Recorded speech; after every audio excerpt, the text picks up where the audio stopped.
Hello and welcome to Talking Tullahoma, a weekly podcast recapping the week's news, talking to the news makers, and looking ahead to upcoming events. I'm Kelly Lapczynski, and today I'll be talking with Rosie Graham, one of our weekly book reviewers, and we'll dip back into the archives to find out more about a local nonprofit called Horseplay. After the interview, stay tuned to find out more about events that are on tap in the weeks ahead. But first, here's a look back at this week. Now, first up, at the most recent regular meeting of the Board of Mayor and Aldermen, city leaders voted to accept a small donation of land on West Side Drive from Hart and Family Partners. Now, the lot size isn't large, but the reasoning is sound. For more than 2 decades, Hart and Family Partners has been paying city taxes on a 50 by 191-foot strip of land that was parceled out when the Blue Creek Estates subdivision was built. Now, in the construction phase, that parcel became a city street, namely the entrance to the subdivision. But long after the houses were sold, the paved parcel was still on the city and county tax rolls as Harton's responsibility. Now, the company can't do anything with that land. The taxes were less than $90 a year, and the city has maintained the property as a city street for 25 years. So the decision to accept ownership was a relatively easy one.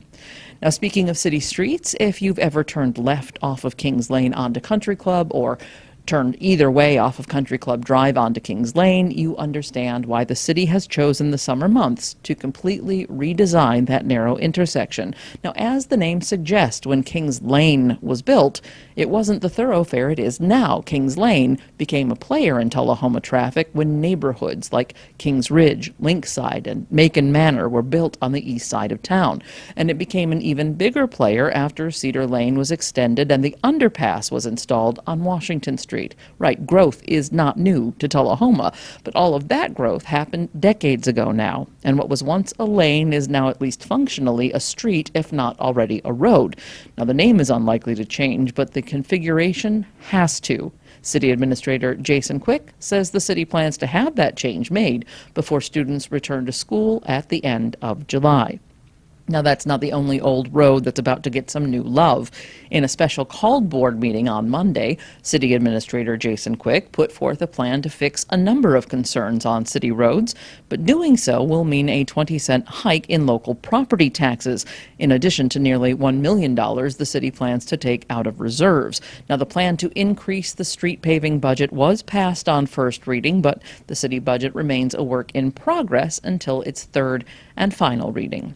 And one final bit of budgetary business is one that will hit the city books before the new fiscal year begins. City leaders voted in May to pay nearly $30,000 for a new 5-minute marketing video produced by a creative team called Viewpoint. Actor Dennis Quaid is the host of that program, but that doesn't mean that he'll be visiting Tullahoma. His role is largely that of the voiceover or the framing device for the project. Viewpoint is distributed to public television stations in all 50 states, but it is up to those PBS affiliates to decide whether that piece will air on their station. A shorter 1-minute piece is guaranteed to air once nationally and another 400 times in select marketing areas. Now, in those select cities, places like Chicago and San Francisco, the cable channels that are expected to run the 1-minute piece include CNBC and the Learning, Discovery, and Fox Business channels. The cost of the project will come out of the unspent FY24 tourism budget. And in other budget news, not city, about a month ago, South Jackson Performing Arts Center announced that it would be taking over the Tullahoma Fine Arts Center, which has been seemingly abandoned and inactive for months. Now, while the doors were locked, we heard that many artists weren't able to retrieve the pieces they had on display inside. But artwork wasn't the only thing unattended during that time. From electrical work to flooring and roof repairs, maintenance was deferred and bills were unpaid. Now, leaders at South Jackson estimate it will take more than $50,000 to address these issues before the Arts Center can be reopened to the public. Now, without a doubt, the board will be seeking grants to help cover the cost. After all, that house that serves as the Arts Center is one of the oldest structures in Tullahoma. But grants take time, and the South Jackson Board hopes that the community will step up to contribute skills, labor, or financial resources. If you can help, call 455-1234 to let them know. And in sports, Tullahoma Adult League Baseball is gearing up. On Tuesday, team captains met at the D.W. Wilson Community Center to discuss the upcoming season, schedule, and rules. Now, team registrations began in April, but if you are looking to join a team, visit tullahomaparks.com to see if there is a spot available. Now, on to today's interview. Last summer, I spoke to a volunteer at Horseplay about a fundraising event that was happening at that time.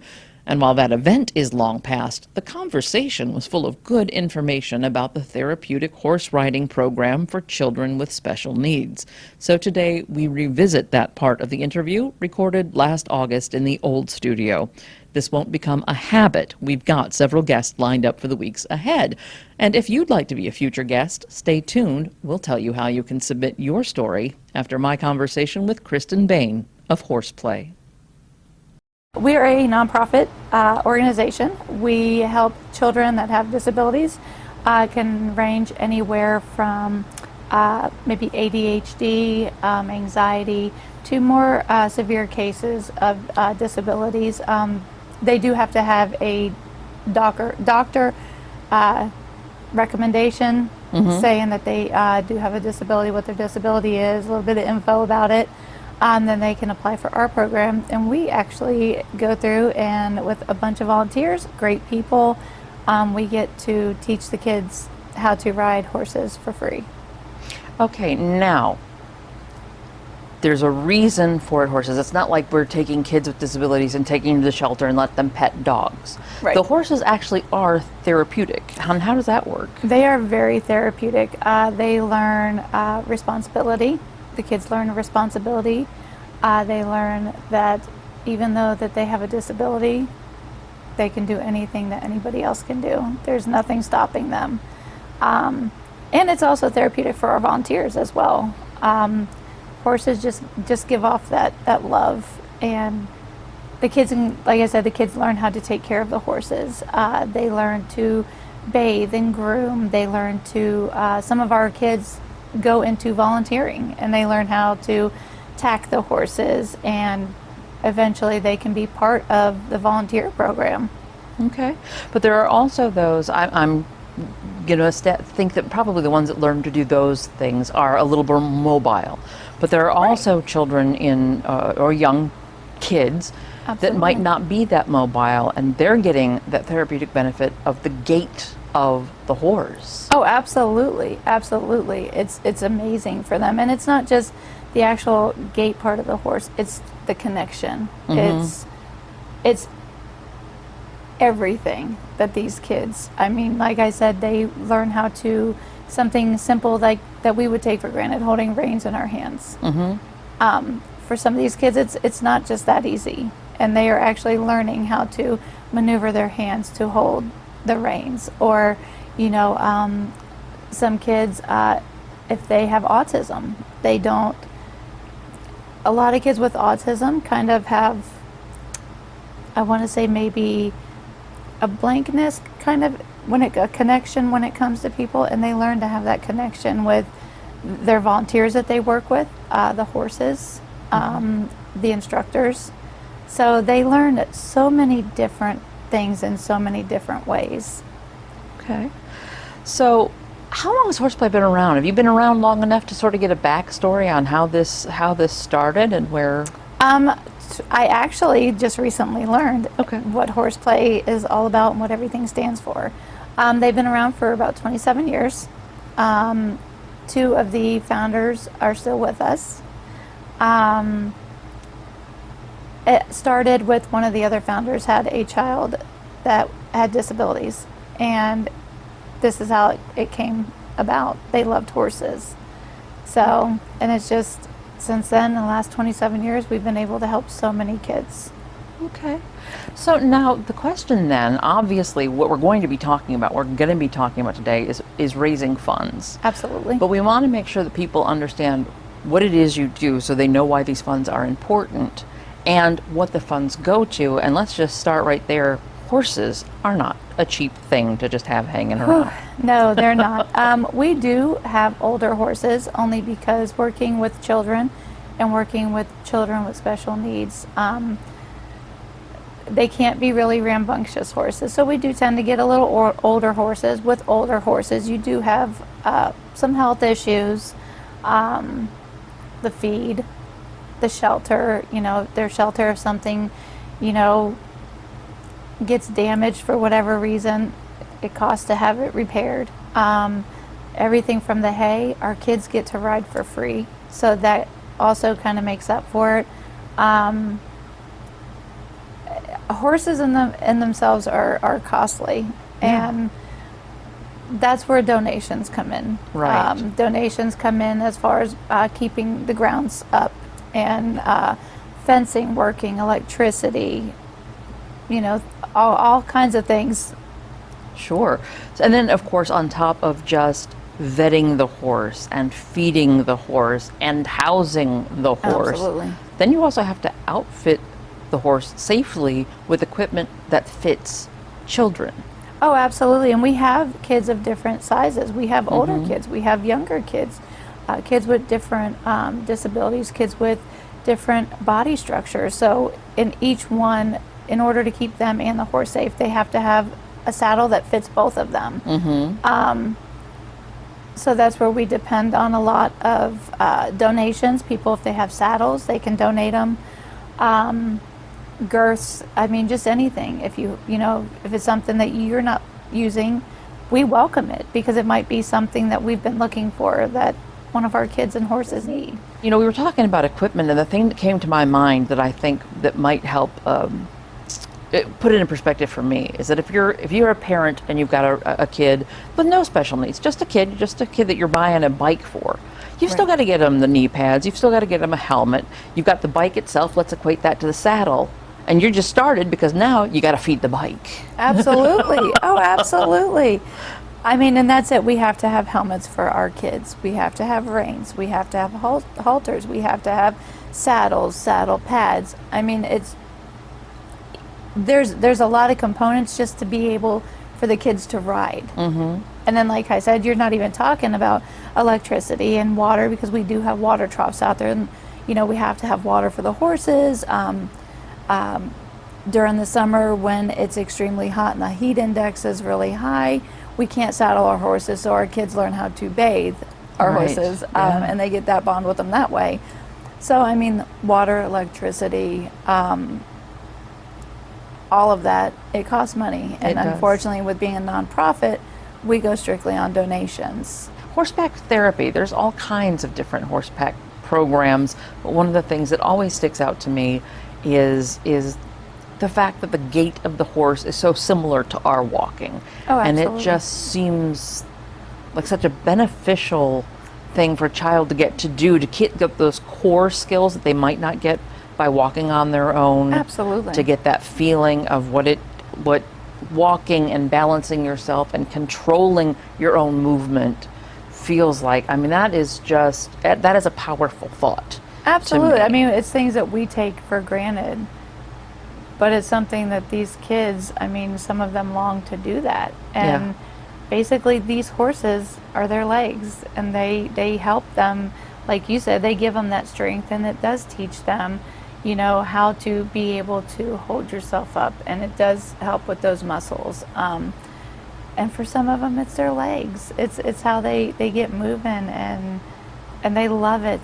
We have quite a few nonverbal kids in our program, and they come out there and their face lights up. Or you hear them giggle, and it's the sweetest and greatest thing ever to be able to see that. And as you mentioned, now these are mostly older horses because you don't want the rambunctious ones. Absolutely. But a lot of them are also horses. It's not like Horseplay is going out there and buying horses. The money isn't going to that. Most of these are care leases. They're horses that belong to someone else. Yes, that absolutely. in exchange for your taking care of them, you get to use them. Absolutely. Right? Yes. It's kind of like a rent-own kind of thing, I guess. We do get a lot of them that they are, in a sense, donated to us, per se. And we work with them, and for the most part, we have a couple, but for the most part, the owners will take them back at the end of their time to finish out their life with them. But yeah, we try to use older horses just because they are a little bit calmer. We don't want, to scare the kids or have any injuries. And they get a chance to be loved on too, where a lot of people think older horses, don't really have it in them anymore. Yeah. That's that's a nice thought too. It's good for the horse as So well. yeah, they still get some of that loving too still. So, and there's a And lot of that's- loving. That's another bit of awareness that we can put out there, though, because that's something you wouldn't necessarily think of as a horse owner when your horse has gotten to a certain age where maybe you're not riding it as hard, or you're not, that this is a place that you may want to take your horse for its continuing care and usefulness. Absolutely. And we handle the care. We don't ask, them to come out and help. It's not like a boarding where, they come out and have to help clean stalls and this and that. We do it all, which is great because then we get to teach our kids how to do that. Right. We teach them the responsibility of, it's not just riding a horse. There's also upkeep with a horse. There's feedings that they have. They need to be washed. They like their baths too, just like we do. Which most of the kids probably don't. They probably try to run from baths, but but I mean, the horses love that, and it gives the horses, I guess, maybe the need to feel like they're still needed. Right. They still right. have that purpose. So it's really a very cool thing for everybody. We started off with the premise that there may be people watching who either haven't heard of horseplay before or not know what you do. Well, here's another along that line. They may not know where you are. Where is this arena? You would ask. It's on West Side Drive, right? It is on West Side Drive, headed going towards out towards Franklin. Okay. Not too far from the middle school. There is a small sign by the road, and it'll say horseplay right out there. It's looks kind of offsetting because there is a house in front of it. But you just turn down the dirt road, and you'll see our babies usually out in the field. Thanks for listening. At the time of that interview, Cristen was still a relatively new volunteer. She's now on the board of directors. She was featured today because we talked to her more recently than we did to program director Holly Holder. But if you are familiar with horseplay, don't worry, Holly is still there. Now, as I mentioned earlier, we've got some new guests lined up for you in the weeks ahead. Next week, I'll be talking to Vicki Fulmer about the Coffee County Senior Citizen Center. Then we'll check in with Emily Sisk at Partners for Healing. And we'll hear about fraud prevention from Smart Bake Vice President Susan Haley. Be sure to like and subscribe wherever you listen to this podcast. And if you've got a story or an event that you'd like to share, I'd love to hear from you. Call and leave me a message at 571-7186. Now, before we move on to what's happening, we've got a new segment this week, or really the return of an old segment, because each Wednesday on Tullahoma 6 News, one of 5 regular contributors would tell us about a book that they'd been reading and whether they'd recommend it. Now, I don't know about you, but I have certainly missed knowing which books sound interesting and which just don't. So today I've invited reviewer Rosie Graham to join us in our new studio so that she can tell us what she's been reading this week. Yeah, Right. here one moment. Here It one means moment. something. It does. It means something. Let me tell you how it starts out. And it starts out with it's in Australia because most of Leanne Moriarty is Australian, and so most of what she writes about is Australian. So a plane is coming from Tasmania back to Sydney, and it gets delayed. And it's got passengers on it, and they're all a little grumbly about this, and they wait an hour on this plane. And this little lady who is on the plane as well gets up, little lady probably like me, and she begins to walk down the aisle and point at the people on and say, I predict death at 46 by accident. I predict you will live to be 94. Yeah. I predict death by drowning at age 7. Up to these people and these people on the plane are like, who is this woman? And there's a flight attendant that's hasn't gotten there quite yet. They try to get hold of her to come get her out of there. Meanwhile, she's just rolling down the aisles predicting everybody's fate of death. And it is very scary. And you start out the book this way, and then you're just going, okay, let's stop this woman. And some are laughing at it. Yeah, right. Or is she really a Is she really a psychic? What Right, is she? right. I mean, and the ones that are getting these predictions to die within the next year are really scared. I mean, they're like, wait a minute, what am I? You know, so while I'm sure there are 100 people on here that she's gone through and done this, and they finally do sit her back down and get her taken care of, and then she predicts the flight attendant's death at her next birthday, Right. and so all of these people are stunned by this and wondering if she's right and a little scared. So the book goes through sort of the life of this little lady. It plays with time a little bit because as you're does. going forward in years for the people that she has predicted death, Right. it may not be in the next year. Like you said, drowning at age 7. Well, the child in its mother's arm at that time is a was baby. very young. So you're going through the years forward and Right. following these people who had their deaths predicted, but Right. you're also moving backwards and learning more about the lady, About the lady. the death lady. The death lady. That predictably, and mostly it is her story. Every other chapter is about going back in her life and finding out the love of her life that died in Vietnam, and another man that she married, a cardiologist that she married, and it was not the right marriage. They couldn't have children. And the man she ultimately married. So you see those kinds of clips. But meanwhile, every other chapter is about one of these people on the plane, particularly those that were predicted to die within the next year or two, Right. that were how their lives changed or what they did to say, really? For instance, one woman was predicted to die of pancreatic cancer within the next year. Well, she had no problems. She was healthy as a horse. She panicked. She went to her own doctor, got all the tests done. They said, you're fine. Meanwhile, so She there's her. continues to panic. In fact, she gets more panicked because some of these deaths begin to happen. That's right. That's right. One of the deaths she predicted was a young girl on the plane, a young, not a teenager, but a younger woman on the plane would die in a car accident, and she does. Yeah. And that there are two doctors, older people on the plane, and they die within a day of each other. So that begins to get everybody Right. all upset. And it changes what they do. They want to avoid this fate Mm-hmm. or what they're going to do, accepting what they Right. expect is their fate. And as we mentioned before we went on air, there are even copycats. There are even people who heard the story and decided to. Say, she predicted I would, and here's what's happening to me. you know. Yeah.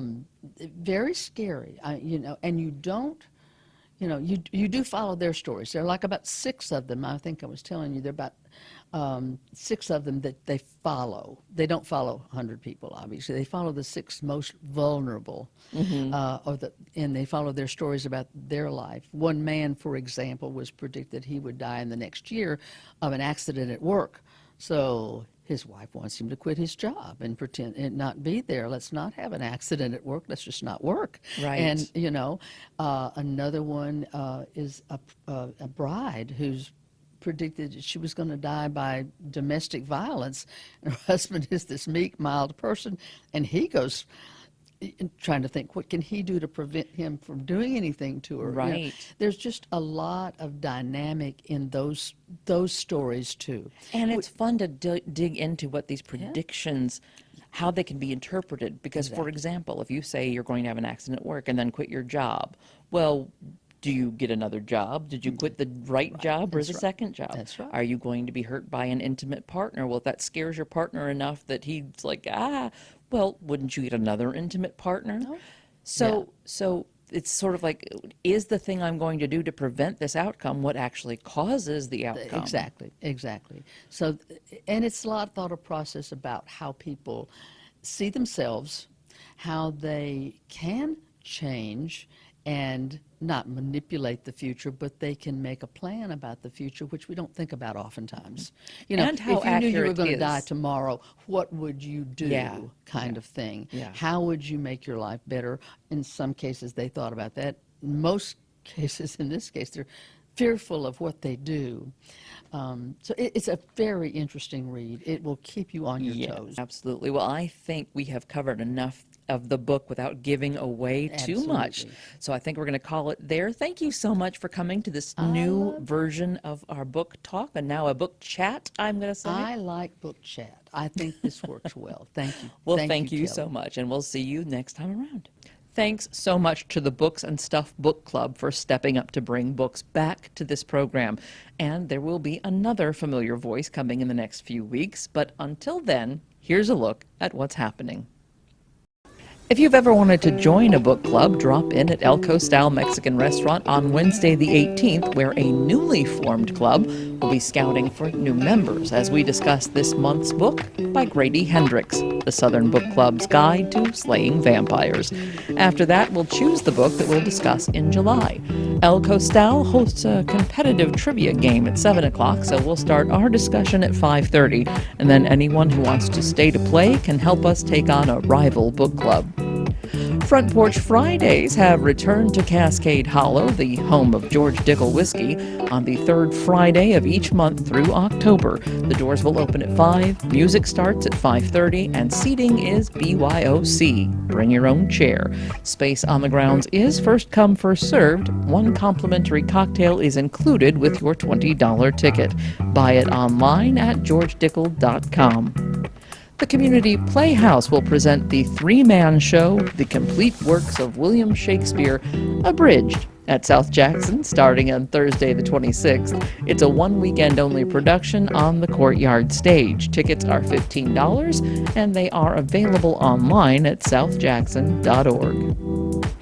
The city of Tullahoma will celebrate Independence Day at Fraser McEwen Park and Grider Stadium on Thursday, July 3rd. The free event starts at 4 o'clock and will feature returning performances by Vinyl Radio and Six Wire. Now, of course, there's also food, games, and the annual fireworks show to kick off the holiday weekend. And if you're a fan of original poetry, there's a new poetry group forming at the First Christian Church on West Grundy Street. The group will meet on Tuesday nights at 6 o'clock. If you drop in, be sure to enter from the back parking lot. The meeting will be in the first room on the left. For more information, contact David Clark at 247-5608. And that's what's happening.